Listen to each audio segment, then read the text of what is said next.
देखो direct indirect means क्या होता है, कुछ रेशियोज होते हैं जो डायरेक्टली प्रोपोर्शनेट होते हैं।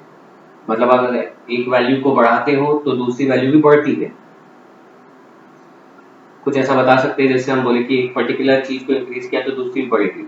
लाइक जैसे मैं बोलता हूँ एज के साथ हाइट का रिलेशन, तो जैसे जैसे एज बढ़ेगी हाइट भी बढ़ेगी। जनरली में भी एक्सेप्शन हो सकता है, पर जैसे जैसे एज बढ़ेगी हाइट भी बढ़ेगी, तो this is a direct relation. तो इसको हमने बोला डायरेक्ट। सेल्स बढ़ेगी तो प्रॉफिट भी बढ़ेगा। चलो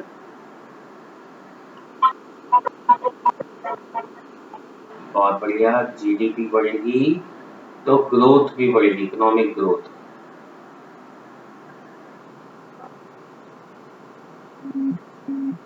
पॉपुलेशन बढ़ेगी तो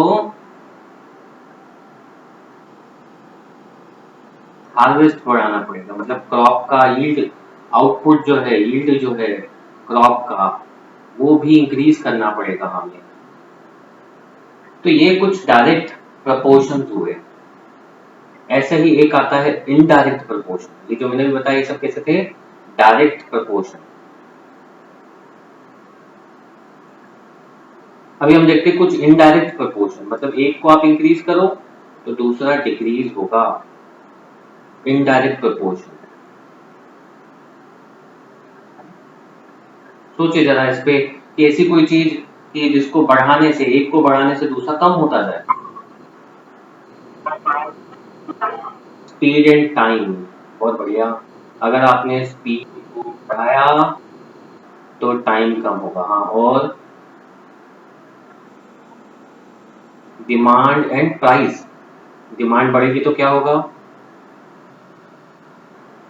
डिमांड बढ़ेगी तो प्राइस बढ़ता है कि, हाँ, सप्लाई बढ़ेगी तो प्राइस कम होगी ना, सप्लाई बढ़ती जाएगी तो डिमांड कम होती जाएगी और प्राइस भी कम होता जाएगा, जो भी बोलना चाहिए। तो ये हुए कुछ इनडायरेक्ट। फर्स्ट क्वेश्चन देखते हैं हम लोग। 15 toys cost this, what do 35 toys cost? कैसा रिलेशन है, डायरेक्ट और इनडायरेक्ट? नंबर ऑफ टॉयज बढ़ाएंगे तो कॉस्ट भी बढ़ना चाहिए। यानी ये कैसा रिलेशन है हमारे पास, टॉयज और कॉस्ट का डायरेक्ट रिलेशन। पहले 15 टॉयज थे तो कॉस्ट थी 234 and now that number of toys are 35, तो कॉस्ट क्या होगी? डायरेक्ट रिलेशन है इसलिए जैसा है वैसा का वैसा रेशो लेना है। अगर इनडायरेक्ट होगा तो उल्टा लेंगे, रेसिप्रोकल लेंगे। तो 234 बाय x, तो यहां से हम लोग x की वैल्यू फाइंड कर सकते हैं, that is 15x equal to, क्या है answer, 546। So the answer is 546। अभी ये वाला क्वेश्चन देखो, जैसे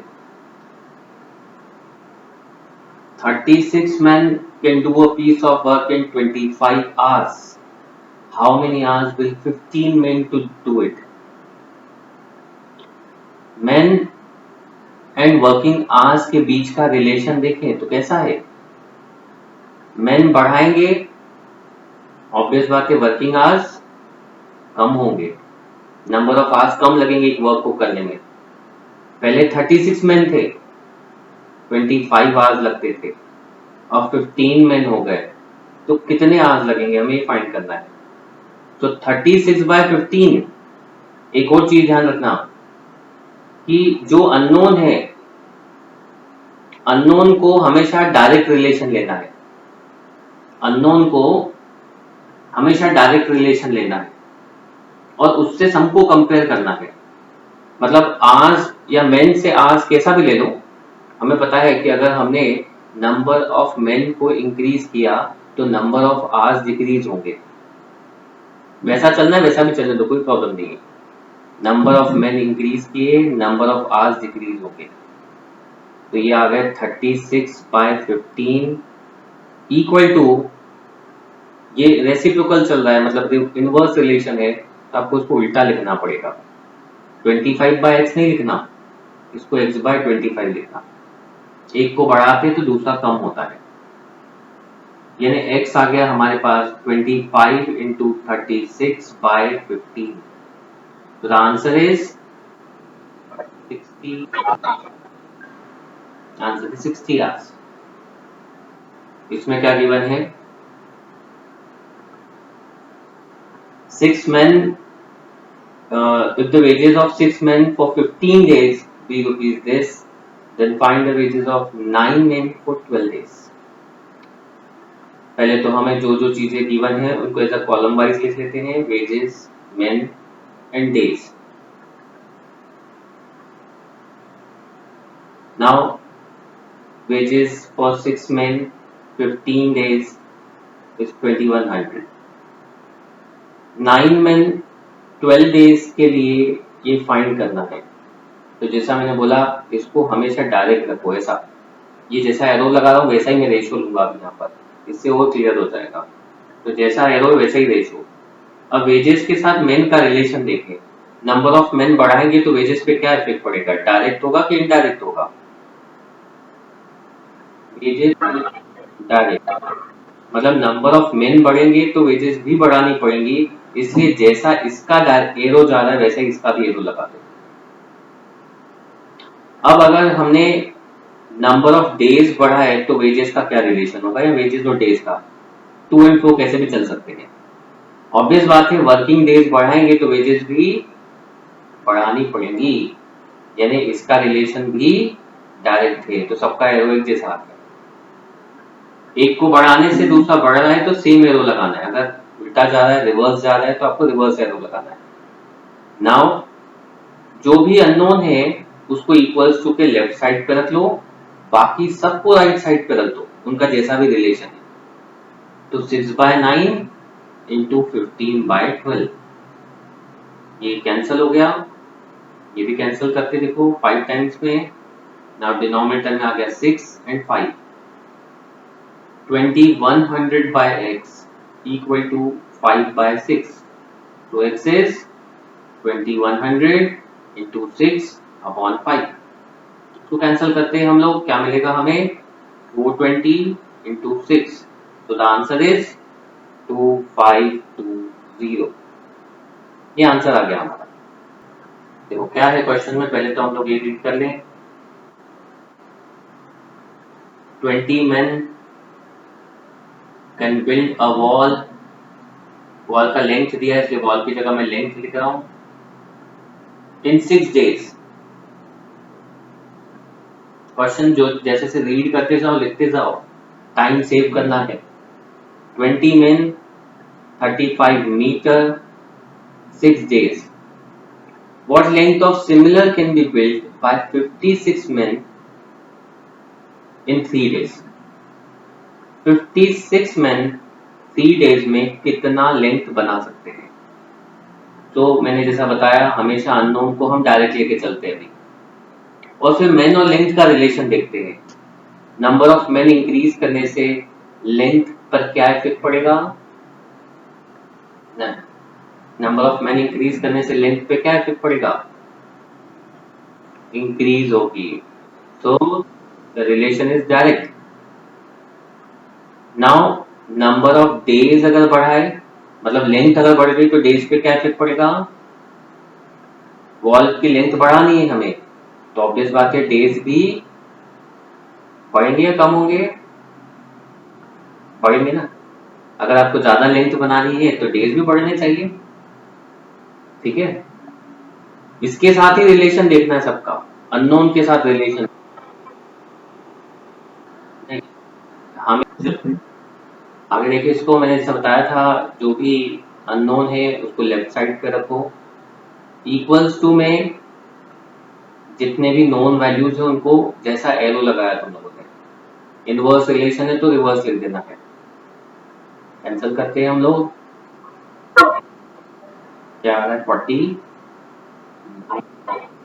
मीटर। देखो नेक्स्ट क्वेश्चन देखो, 15 men working 9 hours a day। Again वही लिख रहा हूं, men, hours और डेज भी गिवन है। देखो 15 men working 9 hours a day reap a field in 16 days. In how many days will 18 men working 8 hours a day, 8 hours a day will complete the work? In how many days? तो जैसे हमने पहले भी बताया था, जो भी unknown है उसको कैसा रिलेशन लेना है, डायरेक्ट। अब वर्किंग आवर्स अगर आपने बढ़ा दिए तो डेज पे क्या इफेक्ट पड़ेगा, ये देखो। इन जनरल यहाँ क्या है उसको मत देखो, यहाँ क्या है उसको मत देखो। इन जनरल देखो कि अगर मैं वर्किंग आवर्स बढ़ाता हूं तो डेज क्या हो जाएंगे, कम हो जाएंगे। मतलब ये इनवर्स रिलेशन है। वर्किंग आवर्स अगर बढ़ाते तो डेज के साथ में इसका रिलेशन देखा, उसलिए मैंने इनवर्स लगाया। सबको इससे कंपेयर करना है, अननोन से। अननोन को हम हमेशा डायरेक्ट ले लेते हैं। तो डेज अगर आपने बढ़ाए या आवर्स बढ़ा दिए तो डेज कम हो जाएंगे, या डेज बढ़ा दिए तो भी आवर्स कम लगेंगे। अब मेन और डेज का क्या रिलेशन है, अगर मैंने नंबर ऑफ बढ़ाए तो डेज कम हो जाएंगे। मतलब अगेन इसका भी रिलेशन कैसा, इनवर्स। सो 16/x तो एज इट इज लिखना है, पर ये रिलेशन इनवर्स है, इसको आपको रेसिप्रोकल लिखना है, इनवर्स लिखना है और इसको सॉल्व कर देना है। अब तो यहां से तुम्हारे पास रिलेशन x की वैल्यू आ जाएगी 15 डेज। अब कुछ लोग इसको ऐसा भी करते हैं कि man into R into days constant होता है, यानी इसी क्वेश्चन को कोई ऐसा भी कर सकता है कि man into R into days का मल्टीप्लीकेशन कॉन्स्टेंट होता है। तो कोई ऐसा भी कर सकता है कि man into hours into days, man into hours into days हमेशा एक कांस्टेंट टर्म होती है। तो पहले जितने हैं उतने ही बाद में भी लगेंगे, इक्वल्स टू होना चाहिए 18 इंटू 8 इंटू एक्स। इससे भी आपको आंसर मिल सकता है। देखो मैं इससे जो मैंने किया वो आंसर देख आ रहा है क्या, सेम देखो।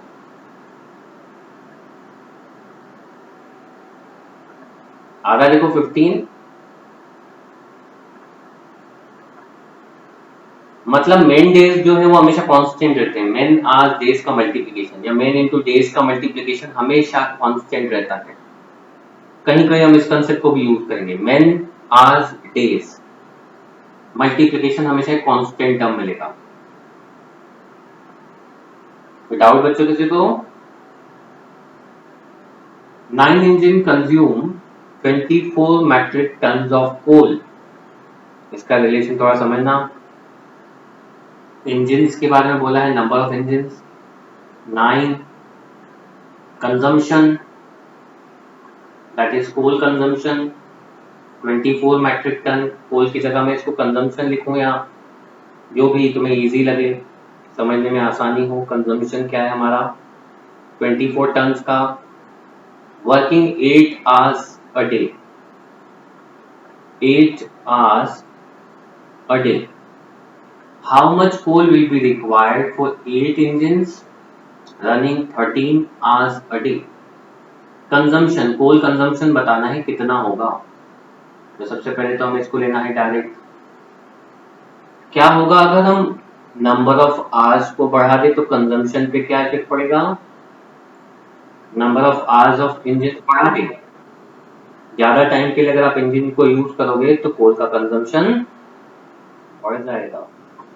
जैसा ये है वैसा ही लगाना है। इंजन्स को अगर बढ़ा दे तो कंजम्पशन पे क्या इफेक्ट पड़ेगा, इंजन्स बढ़ा दे तो भी कंजम्पशन बढ़ जाएगा।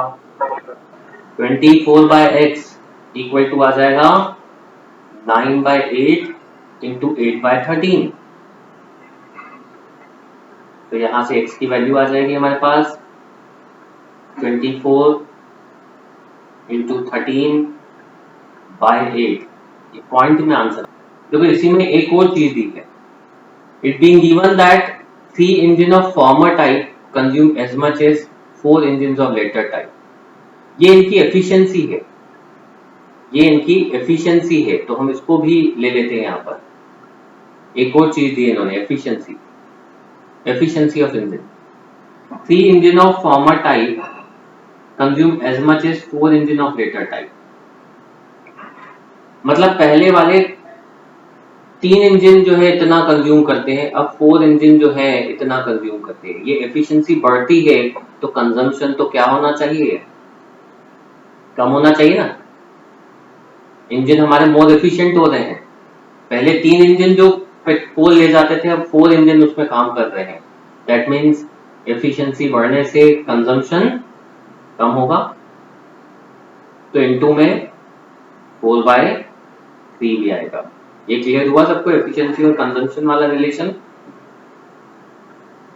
एफिशिएंसी कंजम्पशन क्लियर सबको? देखो अभी क्या होगा इसमें, इनटू इधर ये 3/4 भी आ जाएगा। अब क्या क्या कैंसिल हो रहा है देखो, नहीं 3/4 आएगा, एक मिनट, सॉरी 4/3 नहीं, x की वैल्यू चाहिए ना हमें। तो देखो वापस से करते हैं, देखो अगर डाउट है तो। ये रिलेशन समझ में आया सबको, एफिशिएंसी और इसका कंजम्पशन का? देखो अभी देखो 24/x इक्वल्स टू क्या आएगा, 9/8, 8/13 इंटू 4/3। अब यही कैंसिल कर लेते हैं ताकि कंफ्यूजन नहीं हो। ये कैंसिल हो गया देखो। अब क्या बचता है हमारे पास, x इक्वल टू 24 इंटू 13/12 आ गया। आगे देखो 26 मेट्रिक टन्स रिक्वायरमेंट होगी कोल की। A contract is to be completed in 46 days, 117 men। Note करते हैं क्या क्या गिवन है, days 46, men 117, was said to work 8 hours a day. Number of hours required 8 hours. After 33 days, 4/7 of work is completed. 4/7 of work is completed. So the remaining work is, total work is 1. 3/7. After 33 days, 4/7 of work is completed. How many additional men may be employed so that the work may be completed in time? Each man now working 9 hours a day. देखो actually जो हमने 46 लिखा है, ये 117 man actually कितने दिन तक काम कर रहे थे, 33। तो हमें यहाँ 46 नहीं 33 लिखना चाहिए। ये 33 डेज तक वर्क कर रहे थे, और ये 33 डेज में इन्होंने कितना वर्क किया, ये 33 डेज में इन्होंने कितना वर्क किया, 4/7 of work is completed. How many additional men may be employed so that the work may be completed in time? That is 46 days में वर्क कंप्लीट होना चाहिए। यानी रिमेनिंग वर्क कितने दिन में कंप्लीट हो जाना चाहिए, 13 डेज में जो बचा हुआ काम है 3/7 वो कंप्लीट होना चाहिए। और हमने कुछ अब एक्स मैन लगा दिए, extra including the extra one, total हो गए x, और वर्क कर रहे हैं 9 आवर्स अ डे। 33 डेज इन्होंने काम किया एंड इन्होंने वर्क कंप्लीट किया 4/7, working 8 hours a day. Now हमने कुछ नंबर ऑफ मैन इंक्रीज करके x कर दिए total, and they have to work 13 days because 46 days में तो आपको वर्क कंप्लीट करना है, and the remaining work is 3/7। अब इसमें डायरेक्ट इनडायरेक्ट लगाते हैं हम लोग, क्या आएगा बताओ। इसको अगर मैंने मैन को डायरेक्ट लिया, नंबर ऑफ मैन बढ़ाए तो वर्किंग आवर्स पे क्या इफेक्ट पड़ेगा? कम हो जाएंगे। नंबर ऑफ मेन बढ़ाए तो डेज पे क्या इफेक्ट पड़ेगा? यहां मत देखो क्या हो रहा है, इसको देखो ही मत, बस तुम तो इन जनरल देखो कि अगर हमने वर्किंग मेन बढ़ा दिए तो डेज कम लगेंगे। नंबर ऑफ मेन बढ़ाए तो वर्क पे क्या इफेक्ट पड़ेगा? वर्क ज्यादा हो सकता है, कम हो सकता है, मतलब बढ़ेगा ये भी। तो अब हम इसको तो डायरेक्ट ही रखेंगे, बाकी सबको इक्वल्स टू में इनके एरो के अकॉर्डिंग, मतलब ये आ जाएगा 13/33, ये आ जाएगा 9/8, ये आ जाएगा 4/7/3/7।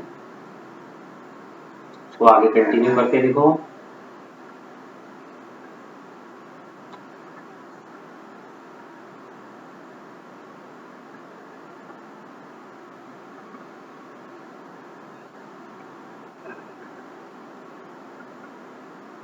कैंसिल करो इसको, क्या क्या कैंसिल हो रहा है देखो।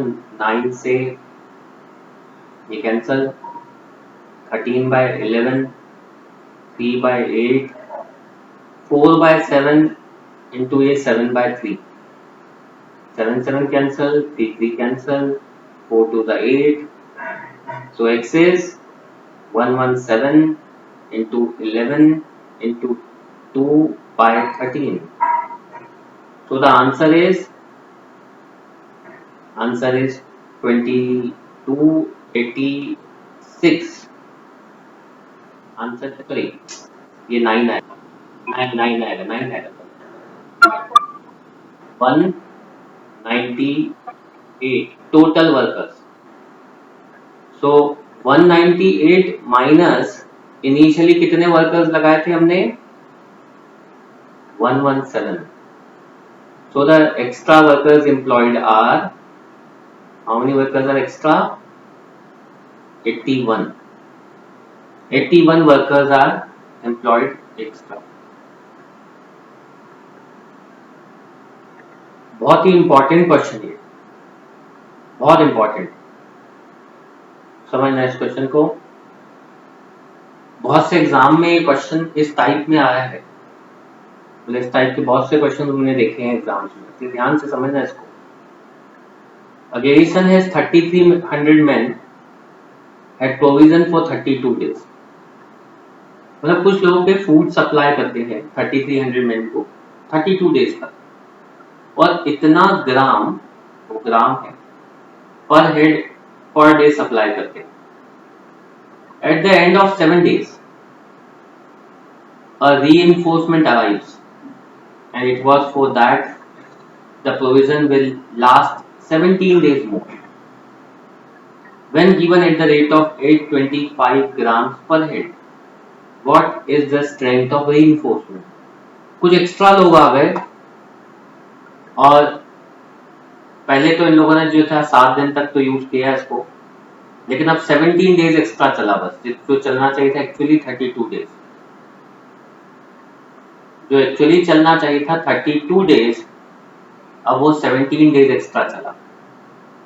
पहले मेन थे 3,300 डेज, 32 होना चाहिए था, लेकिन इन्होंने तो 7 दिन ही यूज किया इस रेट से। और रेट क्या था जिस रेट पे इनको फूड प्रोवाइड किया जा रहा था? That is 850 grams. Now at the end of 7 days reinforcement arrives, suppose अब टोटल एक्स हो गए, अब फूड 17 डेज ही चला, and it was supplied at the rate of 825 grams per day per head. हमें एक्स्ट्रा पर्सन्स कितना है वो बताने हैं, इसको तो मैंने डायरेक्ट ले लिया। नंबर ऑफ मेन्स बढ़ेंगे तो फूड सप्लाई करने के डेज पे क्या इफेक्ट पड़ेगा? मेन आपने बढ़ा दिए तो डेज पे क्या इफेक्ट पड़ना चाहिए? डिक्रीज होगा, क्योंकि नंबर ऑफ मेन बढ़ाओगे तो फूड कम होता जाएगा, जितने दिन के लिए उनको फूड सप्लाई करना है वो दिन कम होते जाएंगे। अगर आपने रेट बढ़ा दिया या मेन बढ़ा दिए तो रेट पे क्या इफेक्ट पड़ेगा? फूड तो कांस्टेंट है आपके पास, अमाउंट ऑफ फूड कांस्टेंट है, ऑब्वियस बात है नंबर ऑफ मेन बढ़ेंगे तो रेट को क्या करना पड़ेगा? रेट को कम करना पड़ेगा, इनवर्स। रेट बढ़ाओ तो मेन कम हो जाएगी। तो ये भी एक inverse relation. 3300 by x equal to 17 by 7, 825 by 8। Cancel करते इसको, देखो ये आया हमारे पास 50। 5 से भी कैंसिल होगा, 7 से कैंसिल करके लिख के देखो 7 से हो रहा है क्या, 7 से कैंसिल हो रहा है ये 7 1 7 1 नहीं, 7 से तो नहीं होगा। चलो 5 से कैंसिल करते हैं हम लोग इसको, 5 1 5 6 5 5 तो ऐसा आ गया। आप देखो आगे हम इसको क्रॉस मल्टीप्लाई करके x की वैल्यू निकाल लेते हैं। तो क्या आ जाएगा देखो, 3300 upon x equal to 165 by 70। तो x आ गया 3300 इंटू 70 अपॉन 165। तो द आंसर इज 1400। जो पहले कितना था, और भी कुछ बचा था का नंबर देखो कुछ 1400 आंसर आ रहा है। कुछ कैलकुलेशन मिस्टेक है क्या, देखो 70 1400 मतलब डायरेक्ट वो आंसर आ गया। मुझे लगा माइनस करना पड़ेगा, शायद हम लोगों ने माइनस करके दिया है, तो आंसर 1400 डायरेक्ट आ रहा है। पर यहाँ तो 1700 आ रहा है। कुछ कैलकुलेशन मिस्टेक की क्या हमने, क्वेश्चन में मिस्टेक है क्या? एक मिनट, इसमें हमने क्या किया है, हेड प्रोविजन फॉर 32 दिन when given at the rate test at the end of 7 days a reinforcement arise. Okay, हम लोगों ने एक मिस्टेक की देखी यहाँ पर, 25 आएगा। क्यों? क्योंकि 7 days पे रीइंफोर्समेंट आ गया, और अगर वो इसी रेट से कंजम्पशन करते तो फूड 25 days और चलता। मतलब यहाँ 7 की जगह 25 आएगा। तो यहाँ एक चेंज करते हैं हम लोग, उसको 25 करते हैं। इसी रेट से अगर कंज्यूम करते तो फूड 25 days और चलता, लेकिन अब 25 की जगह 17 days ही चलता है। हमें रिमेनिंग डेज लेने चाहिए थे। हम लोगों ने मिस्टेक ये कर दी कि हमने जो डेज कंप्लीट हो चुके थे वो लिए। तो ये आता है 250 50, तो आंसर इज 5000। कितने एक्स्ट्रा लोग आए फिर? पहले थे 3300, अब 5000 हो गए। 5000 माइनस 3300, यानी आंसर क्या आ जाएगा हमारे पास, 1700। मतलब एक्स्ट्रा कितने और रीइंफोर्समेंट आया, 1700 का। क्लियर हुआ है सबको? हमने 25 क्यों लिया? क्योंकि अगर इसी रेट से कंज्यूम करते तो 25 डेज जो है वो फूड लास्ट करता, but it last only for 17 days।